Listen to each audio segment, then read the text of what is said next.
You're listening to The Big Picture with Edwin Eisendrath on WCPT 820. Okay, everybody, I have an enormous treat for you. Katharine Hayhoe is a climate scientist. She studied with the great Don Weebles, who many of you will remember because he came on this show last year. She went on to become one of the most prolific and impactful scholars of climate with, 125 peer-reviewed publications, books, lectures, a TED Talk that, I don't know, thousands and thousands and thousands, maybe millions have already seen. And of course, not surprisingly, she gets death threats because that's what happens when you stick your neck out to try and save the world. Katharine, welcome. Thank you for having me. No, I'm very excited you're here. I've watched your stuff. I think it's fabulous. And look, I guess we should start with this. I want to talk about environment and what we can do on climate, and I know that's what you're passionate about and what you study. But American politics has made everything a partisan thing. Everything. And, if the other guy believes it, it's a lie.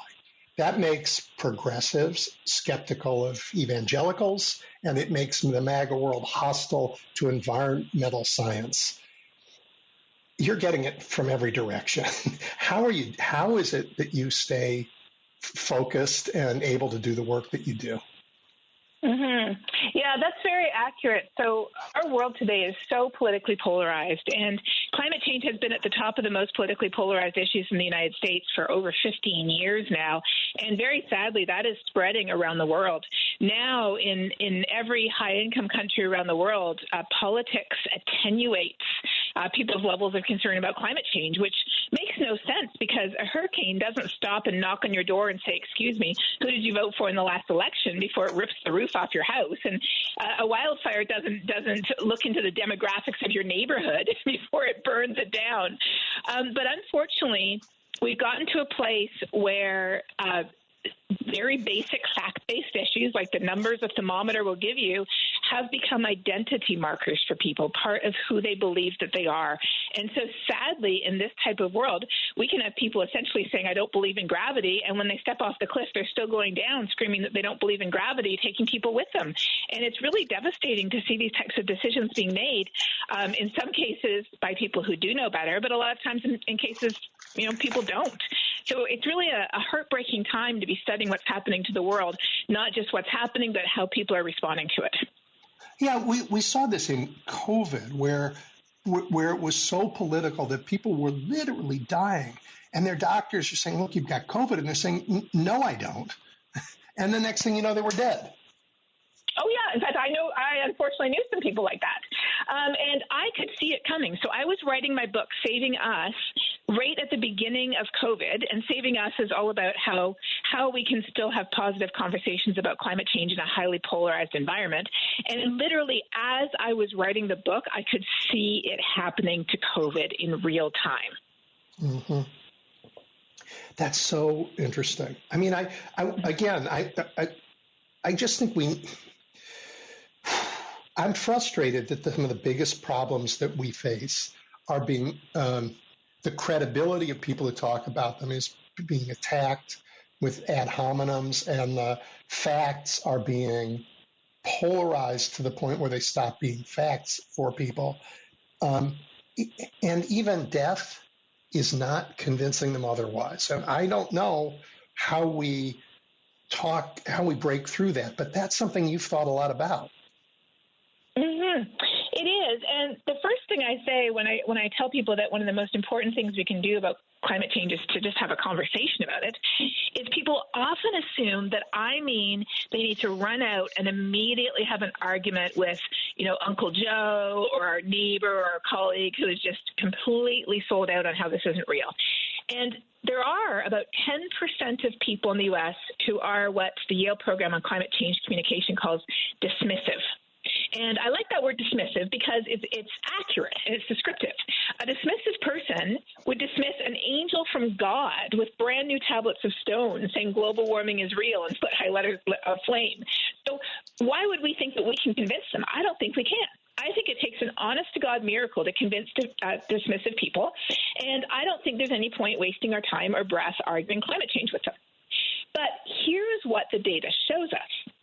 Even though that 10% is very loud, especially online and in the comment sections after articles, and most of us can name a dismissive person in our lives, a relative, a neighbor, somebody we've known for a long time, they're only 10% of the population. Only 10%. In the United States. That's so interesting. And that's probably true for all these other issues, too. Exactly. In the U.S., 2/3 of people are worried about climate change, but most of them don't know what to do, and they don't understand why it affects them personally, so they do nothing. So when I say that it's important to have conversations, I personally think that 60% of people who are worried, but they don't understand why it matters, and they don't know what to do about it, and they aren't doing anything as a result, that's where we can have the most effective conversations. Well, let me ask about a kind of effective conversation. I know a lot of young people, and some of them are actually my kids, and they say, okay, I read the news. We're blowing through the agreed upon 2-degree cap that the world said was going to be a disaster if we blow through. And they're terrified. And you see this disaster unfolding, but your scholarship gives you the kind of telescope so you can even see further into the consequences than the rest of us, right? This would keep almost everybody awake, I think. But so when you talk to young people who are absolutely terrified, and you have the perspective of seeing what is so terrifying coming, how do you calm them enough so that we can, respond rather than just react? Mm-hmm. So you're right. This is exactly the research I do. I literally study what is going to happen in the future depending on the choices we make. And what I see in my science is crystal clear. Our future depends on our choices. So what we do today, and this is actually the conclusion of the Intergovernmental Panel on Climate Change report. They literally said every bit of warming matters, every action matters. Our choices do matter, and that is a very empowering message because often climate change is kind of presented as if you're like tied to the railroad tracks with the train bearing down on you and there's nothing you can do about it. But when we realize that we as individuals do have an important, a key, an essential role to play in catalyzing societal change, and that role does not begin with changing our light bulbs or eating a plant-based meal or buying a plug-in car. It begins with having a conversation where we live, where we work, where we study, where we worship, about what we could do together to make a difference. That's how social change happened in the past. If you look at how women got the vote, how civil rights were enacted, it was individuals using their voices. That's our power. Yeah, I was thinking about that with respect to smoking. I could not stop my dad from smoking no matter what I said. But we had a lot of conversations, and I had a lot of conversations about my dad's bad habits around my workplace. And then, you know what? Workplaces said, yeah, well, let's just, if you want to smoke, go outside. And then then people started to look at those smokers and go, really? And suddenly it was a lot less of it. Yeah, exactly. The world does change, but it is not going to change if we don't feel, and this is, I think, what we're most lacking today, if we don't feel efficacy. So efficacy is a fancy social science word that means something very simple. It means if I do something, do I think it will make a difference? And nowadays, the majority of people are worried about climate change, but they don't think anything they do will make a difference. And so that, again, is the most important conversation to have with people who are worried, but they don't think they can make a difference. So on my political ears, that sounds the folks who let me just take this out of the United States. The autocratic movements around the world tell their people, you cannot make a difference. I'm the one who makes a difference for you. And they want their people feeling helpless in many domains of their lives. And parts of corporate America have wanted us to feel helpless about some domains of our lives, and part of our government, particularly funded by fossil fuel folks, want us to feel helpless because then we don't do all the things you're talking about. Exactly. Okay, so efficacy is one very powerful idea, and it begins with don't be shy, talk about it. Don't be shy, talk about it, right? Yes. And not in an angry way, but in a a different kind of way. Right. And the best place to begin a conversation is not with what you disagree with people on, but what you agree with them on. And if you don't know what you agree with them on, then you need to get to know them a little bit better and figure out what makes them tick.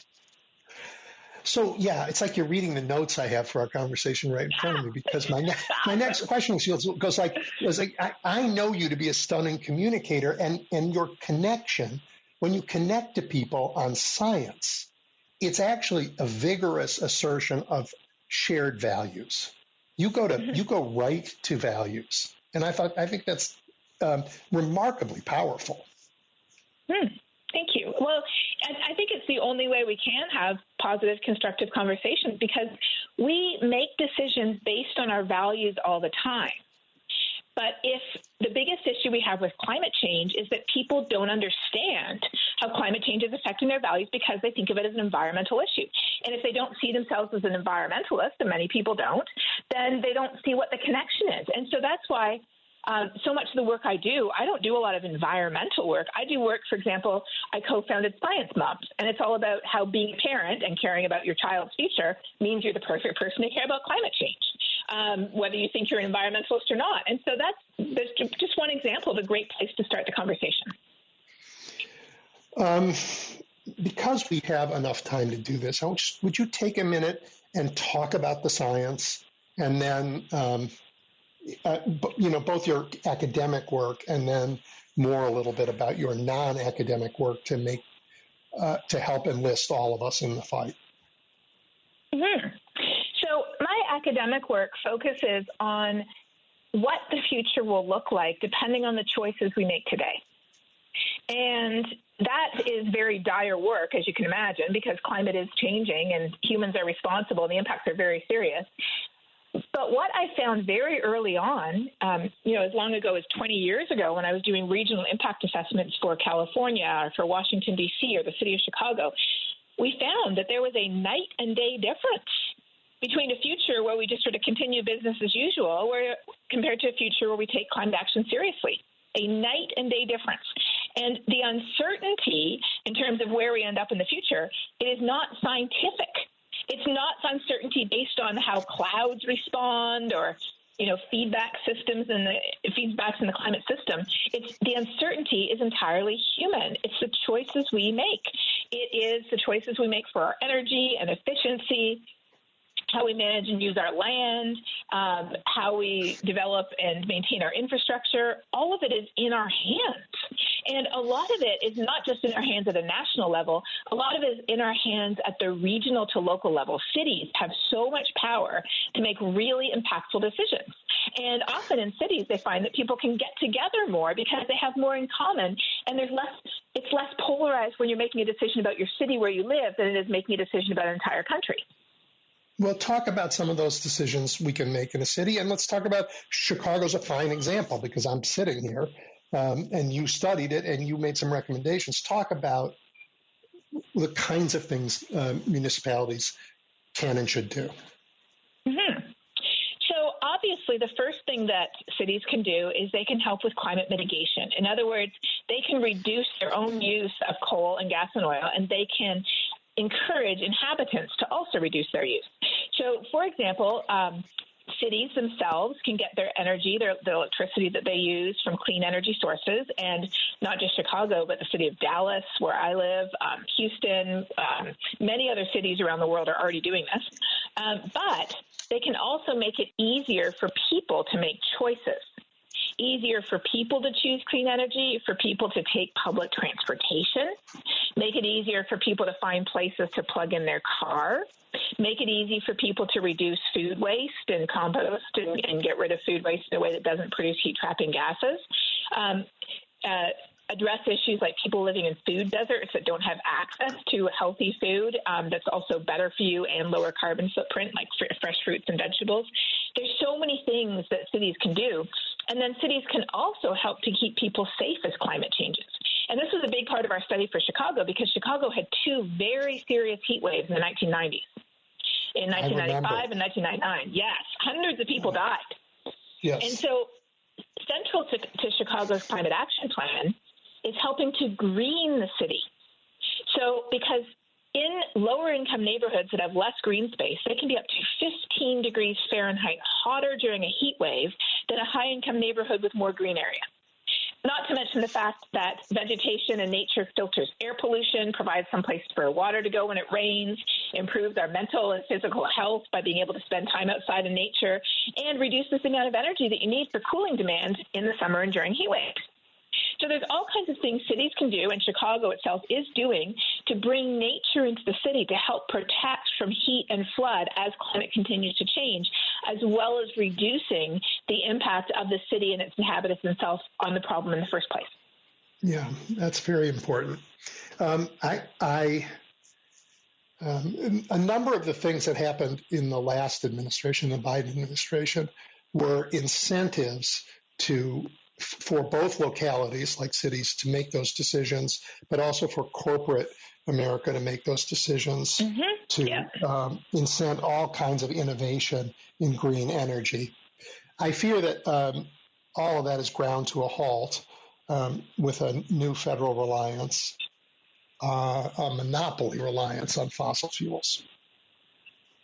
Well, it has not, because under the last Trump administration, and again under this one, there's an organization called We Are Still In, and it is an organization of states, cities, companies, tribal nations, universities, churches, and other groups that are still committed to meeting the Paris targets. And currently, We Are Still In, I think, represents over 2/3 of the U.S. economy and over 2/3 of emissions. So they're still doing it, but it's like they're doing it without the wind in their sails. So like you just said, the federal government often did not necessarily initiate the action, but it was able to support and enhance and encourage the action that people wanted to take. And now it's not. And now it's actually moving in the opposite direction.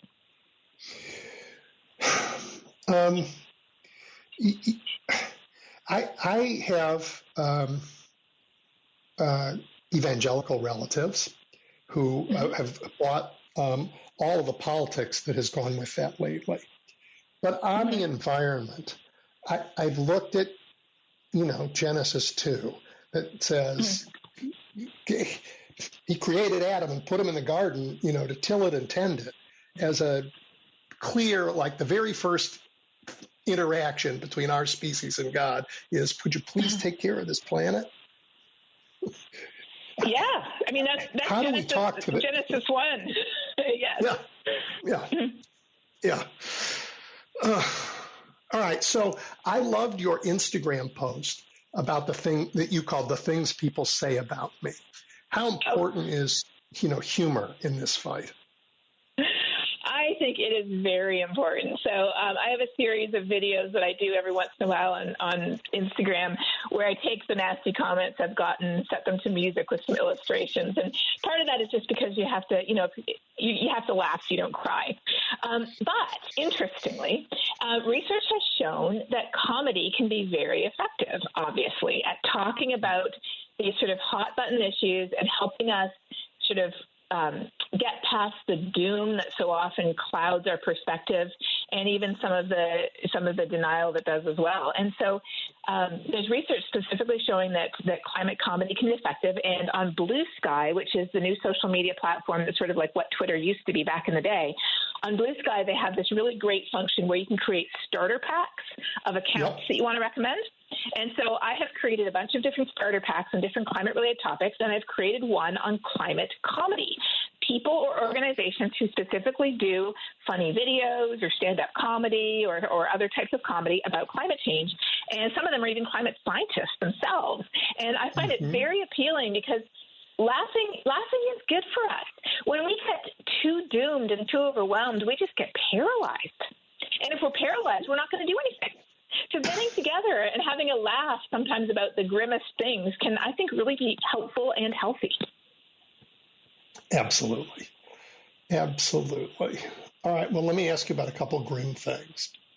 Sure. Are you worried that important data sets that you use all the time? Now, I'm thinking about things like NASA's GISS data or NOAA's Climate at a Glance website, things like that. Are you worried they're going to disappear, that the government, Trump's government, is going to unplug them, get rid of them? Oh, it's already already happening. That is already happening. There are already all kinds of environmental justice screening tools going offline, health data going offline, but people knew that was going to happen, and there are already a number of very well-organized initiatives, including one at Stanford, one at Harvard, a lot of ones at different NGOs, and including some internet archiving tools, too, that are working very hard to archive a lot of the websites and the data that are already being taken offline. And that alone, I mean, just, wherever people fall on the political spectrum, hiding data is just a huge red flag that people are not interested in facts and truth. If you're really interested in facts and truth, you could both look at the same data set and you can come to different conclusions, and that's very fair. People can argue to death whether carrots or sticks, whether a carbon tax or Inflation Reduction Act or, whatever their favorite climate policy is, coming from the same data. But if you're actually going to hide data, that makes it very clear that you want to do things that are completely not supported by facts and data. And unfortunately, you can do that for a certain amount of time, but eventually, like I said, you could say gravity's not real, but eventually if you step off the cliff, you're still going to be going down. Yeah, I guess I agree with all of that. I might add that in some cases the data is valuable, and I don't trust that it's not being sold and being used to make private fortunes out of public work. That's an era we're living in. Yeah, that's a different issue. The stuff that they're taking offline is stuff that's more related to making health decisions or making climate decisions or making decisions that help people. That's the type of data that's being taken offline. Let's talk about sort of global politics. China is spending a fortune on green energy. India is industrializing and maybe will be the first country that actually gets there without doing it all in fossil fuels.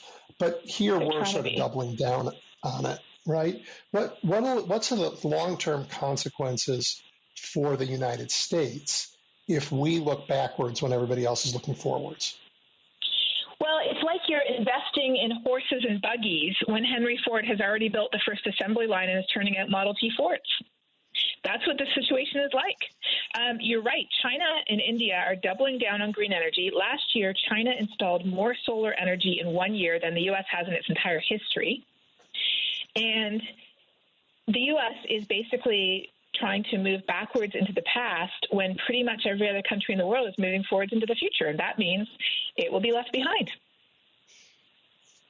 And left behind, just so I'm clear about it, left behind, I mean, the environmental damage we do is shared across with everybody in the world. So the left behind part isn't just left behind to face the ill effects of climate change. It's left behind in terms of our economy, our science, our ability to compete in the world of ideas. Is that what you mean? Oh, yes, exactly. Like just not at the cutting edge anymore, not a leader. Yeah.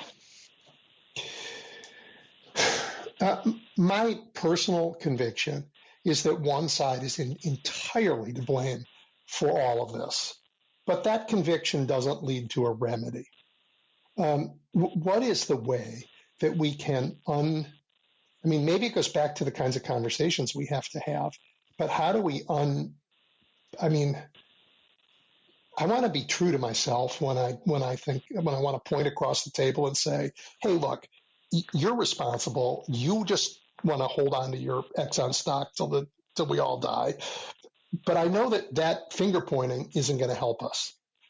How do I handle my anger at the people who I think are causing this problem and turn it into something that will solve this problem? Well, that's a great question because unfortunately, anger at the situation, at the decisions, and at some of the leaders making those decisions can certainly be constructive, but anger at individuals is not. It's not constructive. Nope. It's not going to help us. And when you look at the data on political polarization in the U.S., the political polarization has happened on both sides. So on different issues, sure. On different issues. But 20 years ago, the average Democrat was closer to the average Republican than they were to the tails of their own party. And now both parties have moved to the tails, and there's precious little space in the middle. And unfortunately, polarization means that if anybody violates your ideological 10 Commandments, then they are attacked as a heretic with all of the force and venom, that you would accord to an enemy. And unfortunately, being a person of faith and a scientist, I tend to get things on both sides. So I have personally witnessed this coming from both sides. Yep. And those personal attacks are not the answer, even though I certainly empathize with and certainly feel much of that myself at some times. And this is why, as a climate scientist, I never thought this would be at the forefront of my mind, but caring for our mental health is so important.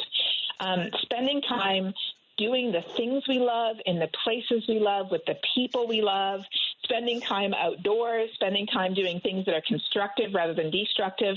It is so important to actually be doing things that make us feel positive. In fact, I read a really good article the other day from a woman in the UK who was so distressed over climate change that she was seeing a therapist, and the therapist said, volunteer. Go out and volunteer and do something.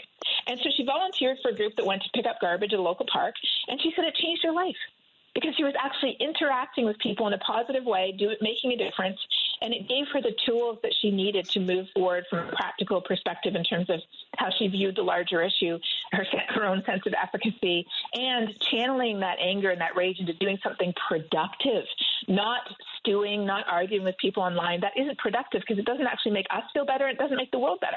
Take that anger and do something with it that actually makes a difference. Yeah, doing good is, it has so many benefits. Among them, it takes down the anger on all sides. It makes individuals feel, feeling is wrong. It demonstrates to individuals their own efficacy, which is what you were talking about earlier. It's not it's not fake, it's real. And it also gives people a sense that there actually is a future. Exactly. Yes. And that's the biggest thing we're missing. People feel like there is not a future. And if there isn't a future, why do anything, right? Yeah, right. We feel like we're at an end of days fight. Yeah. Okay. Well, we're not. Yeah. I mean, even in the most pessimistic climate science that you have seen, I don't think we're in an end of days fight. No. People say, well, doesn't this mean the end of, human extinction? And I said, no, I have not seen a single set of projections for human extinction in the next 100 years. The destruction of human society, widespread suffering, absolutely. Those cards are on the table. Extinction is not. And so when there are people who sadly have decided to give up, because there's great comfort actually in giving up, and then rather than, going out and spending the rest of their lives with their family and their dogs and doing good in the world, they decide to get on social media and try to convince other people to give up. And I say, get out of the way. If you're not going to make a difference, get out of the way, because only if we give up are we going to face the worst case scenario. The science is very clear that every little bit we do will make a difference. In Paris, the world came together and set a goal of 2 degrees Celsius, 1.5 degrees if possible. And that's talking about the increase in the temperature of the planet, which for the temperature of the planet, it's as stable as the human body. And so if the temperature of the planet goes up 3 degrees Fahrenheit, then that's as if our body temperature went up 3 degrees Fahrenheit. We're running a pretty substantial fever, over 100 degrees. Yep. So those numbers, they're not magic thresholds. So if we're at 1.49, it doesn't mean that everything's fine. And if we're at 1.51, it doesn't mean it's all over. We just set thresholds because as humans, if we need a goal and we need to typically put a number on the goal, how much money we're going to save, how much weight we're going to lose. And so that's where those came from. But here's the thing. If we didn't have those goals, before we set those goals 10 years ago, it was just 10 years ago we set those goals, the world was headed to a 4 to 5 degrees Celsius warming.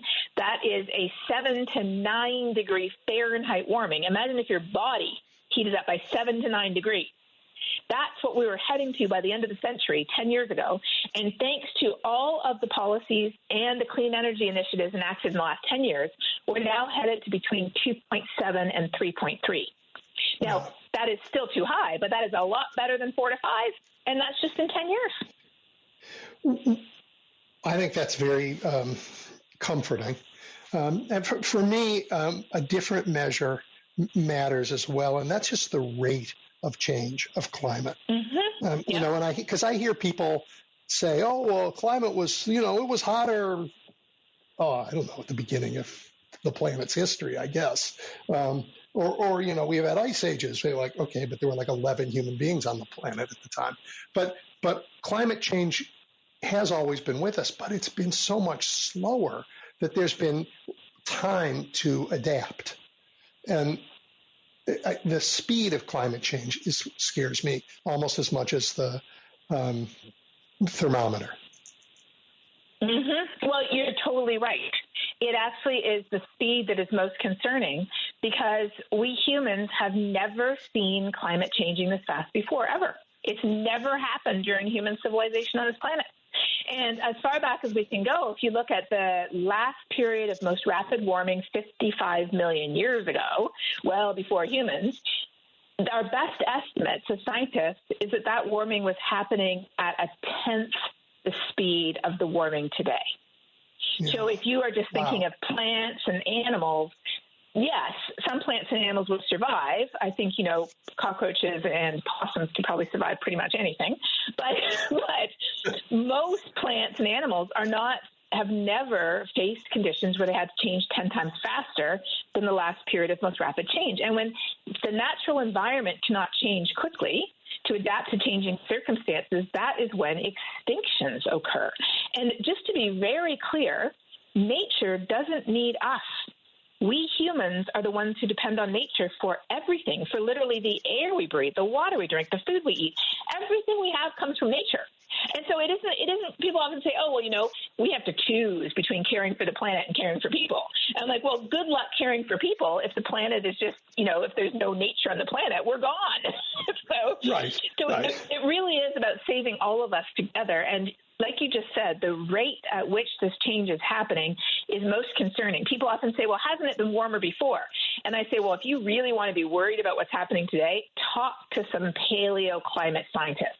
Talk to some of the scientists who study what happened before. You will be even more worried when you understand how much smaller changes in the past led to massive, massive impacts on everything that was alive at the time. The past has huge warnings for us. And in fact, one of my colleagues, Michael Mann, has an excellent book on past climate changes and how those have impacted life on Earth. It's called Our Fragile Moment is the name of the book. And I highly recommend it if you want to understand the past history of this planet and what it tells us about today. I'm writing that down, Our Fragile Moment. But, and in the past, animals faced with climate change could migrate to a place that had a more similar climate to the one that they're leaving.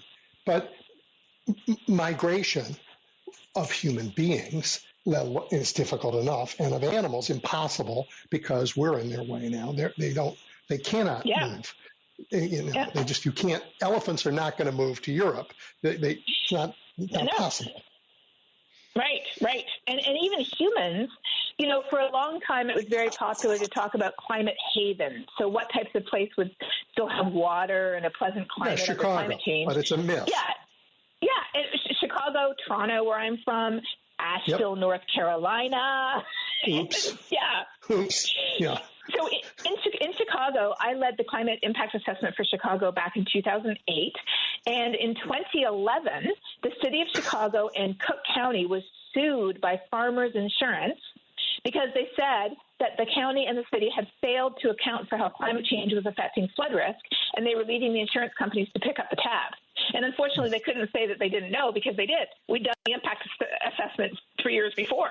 So that's Chicago. That's not even LA or California.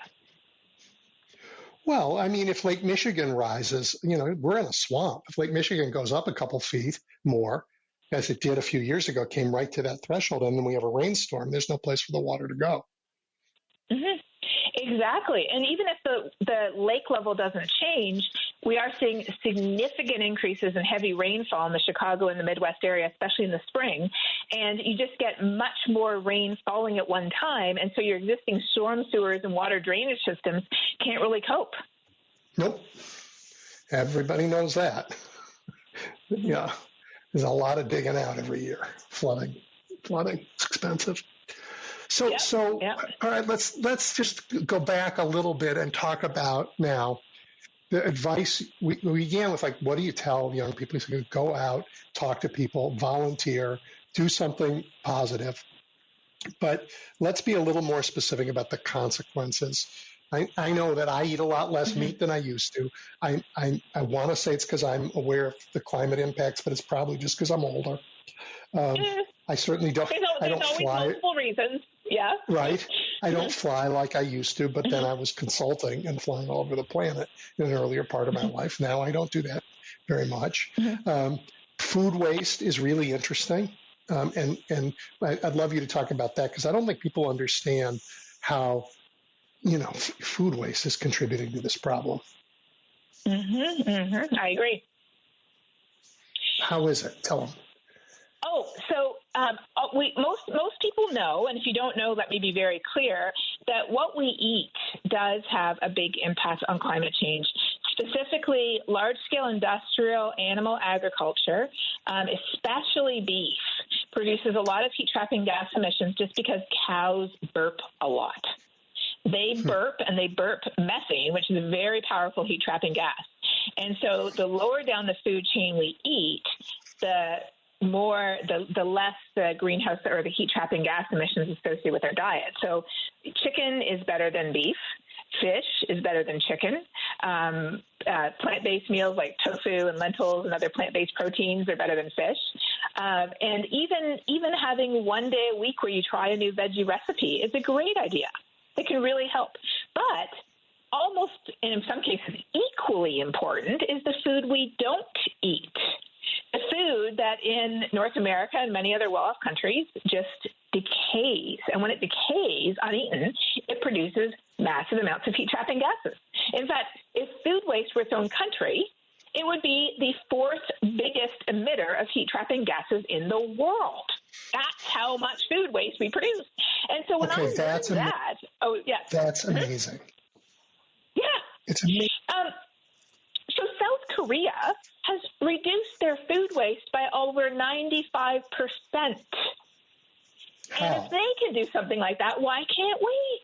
How? They've done it through multiple different ways. They have really good composting and food waste collection programs, but they also, because they're conscious of food waste, are very conscious of not generating it in the first place. There's a lot of ways that people are using, making groceries available when they're just at their sell-by date, making sure that people can buy. There's programs where you can buy so-called ugly fruits and vegetables that don't quite meet the pretty perfection, but they're still perfectly edible. They just might be a little misshapen or something like that. So instead of throwing them out, we should just be eating them. So for myself, I found this out about 10 years ago, and I realized that I was actively contributing to this because I had a giant freezer, and I would go grocery shopping maybe once every 2 weeks, and I'd come home with like 20 bags, and I would have a lot of stuff that wasn't fresh fruit and vegetables because, fresh fruit, fresh vegetables, and fish, which are all very low-carbon things to eat, you got to eat them fresh. Mostly. Right. And so I would have a lot of frozen food, prepared food, and we weren't eating as healthy as we could. And then stuff would go bad in the back of the fridge because it was always so full I couldn't even see what was in the back of the fridge.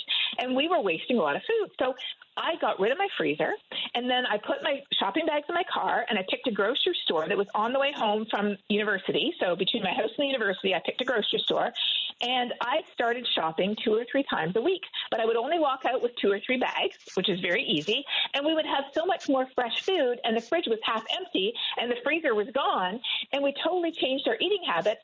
We cut our personal food waste probably at least by 2/3, and we started eating more lower carbon, fresher, more delicious, and more healthy meals, and we stopped wasting money. And it was just something so encouraging that I felt like I could do myself.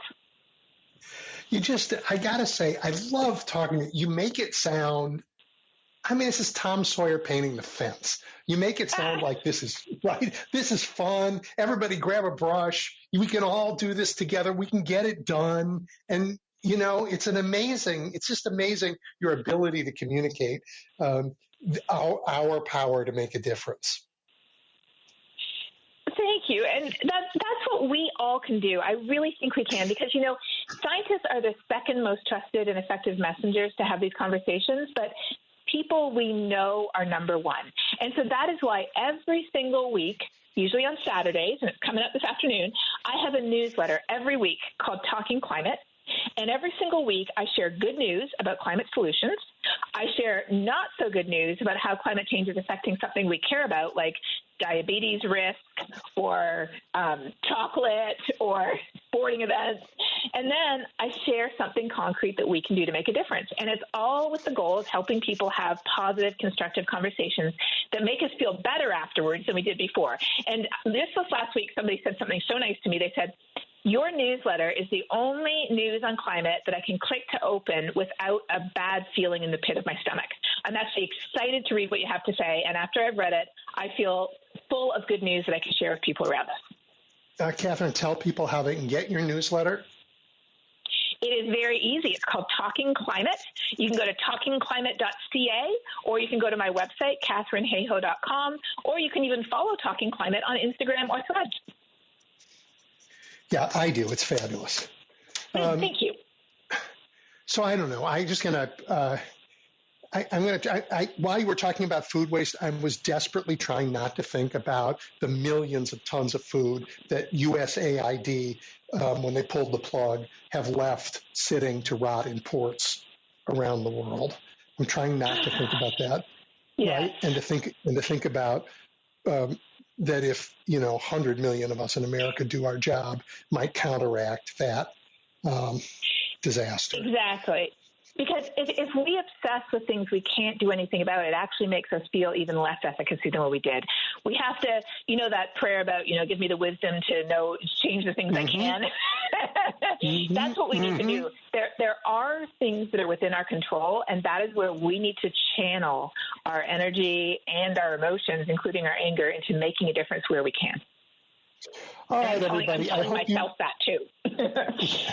For those of you who are listening, I hope you've enjoyed meeting Katharine Hayhoe. Katharine, I hope we will talk again.